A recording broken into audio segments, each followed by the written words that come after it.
श्री शिवाय नमस्तुभ्यम दोस्तों। जैसे कि दोस्तों आप सब जानते हो, कल है रविवार का दिन और रविवार के दिन पड़ रही है पंचमी तिथि, जो कि बहुत ही खास और विशेष होती है।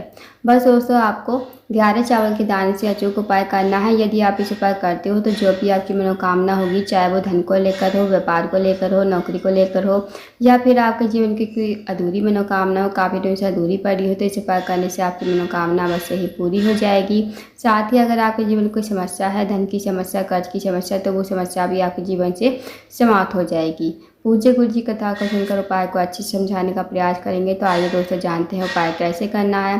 दोस्तों, पहला जो उपाय है वो है मनोकामना पूर्ति के लिए। यदि आपकी कोई मनोकामना है, धन को लेकर, व्यापार को लेकर, नौकरी को लेकर, या फिर आपके जीवन की कोई अधूरी मनोकामना काफ़ी दिनों से अधूरी पड़ी हो, तो इस उपाय को अवश्य कीजिएगा। इस उपाय करने के लिए सबसे पहले आपको लेना है 1 लोटा जल आपको लेना है स्टील के पात्र में। साथ ही आपको लेना है थोड़ा सा कच्चा दूध और 11 चावल के दाने। जो आप 11 चावल के दाने लोगे ना, वो खंडित नहीं होने चाहिए, इस बात का ध्यान रखना। अब दोस्तों, आपको चले जाना है शिव जी के मंदिर में। इस उपाय को आप सुबह से लेकर शाम तक कभी भी कर सकते हो। शिव जी के मंदिर में जाकर सबसे पहले आपके पास जो स्टील के पात्र में 1 लोटा जल है, वो थोड़ा सा जल आपको शिवलिंग के ऊपर श्री शिवाय नमस्तुभ्यम कहते हुए समर्पित कर देना है। उसके बाद दोस्तों, जो आपके पास 11 चावल के दाने हैं, वो चावल के दाने आपको लोटे के जल में डाल देने हैं, और जो कच्चा दूध है, वो कच्चा दूध भी आपको लोटे के जल में ही डाल देना है। फिर इस लोटे को लेकर आपको शिवलिंग के सामने खड़ा होना है। भगवान से प्रार्थना करनी है कि हे महादेव, मेरे जीवन की ये मनोकामना है, काफ़ी दिनों से अधूरी पड़ी है, आप मेरी मनोकामना को पूर्ण करें। तो आपको ऐसी प्रार्थना विनती करते हुए 1 लोटा जल आपको शिवलिंग के ठीक ऊपर श्री शिवाय नमस्तुभ्यम कहते हुए समर्पित कर देना है। 2 मिनट आपको मंदिर बैठना है, श्री शिवाय नमस्तुभ्यम का जाप करना है। उसके बाद आपको भगवान को प्रणाम करते हुए, विनती करते हुए आपको अपने घर पर आ जाना है। तो दोस्तों, करके देखिएगा, बहुत ही अचूक और विशेष उपाय है। इस उपाय को यदि आप करते हो तो जो भी आपकी मनोकामना होगी वो अवश्य ही पूर्ण हो जाएगी।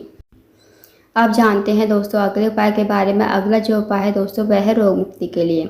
यदि आपके घर में कोई व्यक्ति काफ़ी दिन से बीमार पड़ा है, उसकी जो बीमारी है दूर होने का नाम नहीं ले रही है, तो आप इस उपाय को करके देखिए। इस उपाय करने के लिए आपको लेना है 1 लोटा जल तांबे के पात्र में। साथ ही आपको लेनी है 1 बेल पर, जो कहीं से कटी पट्टी खंडित नहीं होनी चाहिए। अब आपको चले जाना है शिव जी के मंदिर में। शिव जी के मंदिर में जाकर सबसे पहले आपको 1 लोटा जल शिवलिंग के ऊपर श्री शिवाय नमस्तुभ्यम कहते हुए समर्पित कर देना है। उसके बाद दोस्तों, जो आपके पास एक बेलपत्र है, वो बेलपत्र आपको अपने हाथ में रखनी है। भगवान से प्रार्थना करनी है कि हे महादेव, मेरे घर का ये व्यक्ति है, काफ़ी दिनों से बीमार पड़ा है, इसकी जो बीमारी है धीरे धीरे ठीक हो जाए। आप इसका मतलब उस रोगी व्यक्ति का नाम लेते हुए, गोत्र बोलते हुए, इस बेलपत्र को आपको कुंदकेश्वर महादेव का नाम लेते हुए शिवलिंग के ऊपर समर्पित कर देना है। उसके बाद दोस्तों, आपको 2 मिनट मंदिर में बैठते हुए श्री शिवाय नमस्तुभ्यम का जाप करना है। अब जो आपने बेल पर चढ़ाई थी ना शिवलिंग के ऊपर, वो आपको महादेव से विनती करते हुए औषधि के रूप में आपको अपने घर पर लेकर आनी है। इस बेलपत्र को घर पर लाकर उस रोगी व्यक्ति को खिलाना है। जो रोगी व्यक्ति आपके घर में काफ़ी लंबे समय से बीमार पड़ा है, उसको आपको कुंदकेश्वर महादेव का नाम लेते हुए इस बेलपत्र को चबा चबा कर खाने को कहना है। यकीन मानिए दोस्तों, यदि आप इस उपाय करते हो तो जो भी आपके घर में व्यक्ति रोगी है, बीमार है, उसकी जो बीमारी है धीरे धीरे ठीक हो जाएगी। तो उपाय को करके देखिएगा, बहुत ही अचूक और विशेष उपाय है। अब जानते हैं दोस्तों अगले उपाय के बारे में। अगला जो उपाय है, अगर आपके जीवन धन की कमी है, पैसों की तंगी है, या फिर आर्थिक तंगी से बहुत ज़्यादा परेशान हो, आपके घर में माता लक्ष्मी का वास नहीं है, माता लक्ष्मी आपसे रूठी हुई है, तो इस उपाय को अवश्य कीजिएगा। इस उपाय करने के लिए सबसे पहले आपको लेना है 1 लोटा जल तांबे के पात्र में। साथ ही आपको लेनी है 2 लौंग, जो फूल वाली लौंग होती है ना, वो आपको लेनी है। साथ ही आपको 1 चम्मच शहद लेना है। जो आप शहद लोगे ना, उसे आपको कटोरी में डाल लेना है। इस उपाय को आप सुबह से लेकर शाम तक कभी भी कर सकते हो। अब आप चले जाइए शिव जी के मंदिर में। शिव जी के मंदिर में जाकर सबसे पहले आपको 1 लोटा जल शिवलिंग के ऊपर श्री शिवाय नमस्तुभ्यम कहते हुए समर्पित कर देना है। उसके बाद दोस्तों, जो आपके पास 2 लौंग है, शहद है, शहद को आपको कटोरी मतलब शहद की कटोरी है, उसमें आपको 2 लौंग डालनी है। और इस कटोरी को हाथ में लेते हुए भगवान से प्रार्थना करनी है कि हे महादेव, मेरे जीवन में धन की कमी है, पैसों की तंगी है, आर्थिक तंगी से बहुत ज़्यादा परेशान हूँ। माता लक्ष्मी का हमारे घर में वास नहीं है, माता लक्ष्मी हमसे रूठी हुई है।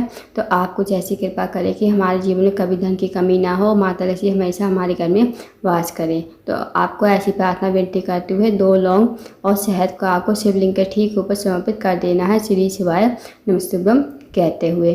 फिर 2 मिनट आपको मंदिर बैठना है, श्री शिवाय नमः शिवाय का जाप करना है। फिर आपको भगवान को प्रणाम करते हुए, विनती करते हुए आपको अपने घर पर आ जाना है। तो दोस्तों करके देखिएगा, बहुत ही अच्छे के विशेष उपाय है। इस उपाय यदि आप करती हो तो जो भी आपके जीवन धन की समस्या है वो समस्या आपकी दूर हो जाएगी। अब जानते हैं दोस्तों अगले उपाय के बारे में। अगला जो उपाय है दोस्तों, अगर आपका कोई कार्य है बहुत दिन से अटका हुआ है, आप किसी कार्य के लिए बाहर जाते हो, आपको उसमें सफलता नहीं मिल पाती है या फिर आपकी नौकरी नहीं लग पा रही है, तो आप इस उपाय को अवश्य कीजिए। इस उपाय करने के सबसे पहले आपको लेने हैं 2 कनेर के फूल, साथ ही आपको लेने एक लोटा जल तांबे के पात्र में। अब आपको चले जाना शिव जी के मंदिर में। शिव जी के मंदिर में जाकर सबसे पहले आपको 1 लोटा जल शिवलिंग के ऊपर श्री शिवाय नमः शिवाय कहते समर्पित कर देना है। अब जो आपके पास 2 कनेर के फूल है, 2 कनेर के फूल को आपको अपने हाथ में लेना है। भगवान से प्रार्थना करनी है कि हे महादेव, मेरे जीवन का ये कार्य है बहुत दिनों से अटका हुआ है, आप मेरा कार्य को पूर्ण करवाएं। मेरी नौकरी नहीं लग पा रही है, आप मुझे कहीं ना कहीं नौकरी अवश्य ही लगवा दें। तो आपको ऐसी प्रार्थना विनती करते हुए 2 कनेर के फूल आपको शिवलिंग के ठीक ऊपर समर्पित कर देने हैं।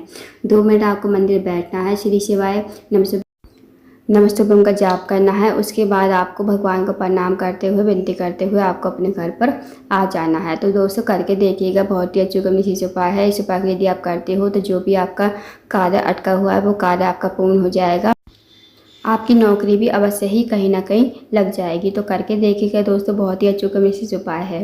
तो दोस्तों ये थे कुछ विशेष उपाय जो आपको रविवार के दिन करने हैं। इन उपाय को अवश्य कीजिए। अगर आपको जानकारी पसंद आई हो, वीडियो को लाइक करें, शेयर करें, चैनल को जरूर सब्सक्राइब करें। कमेंट बॉक्स में श्री शिवाय नमः शिवाय हर हर महादेव जरूर लिखें।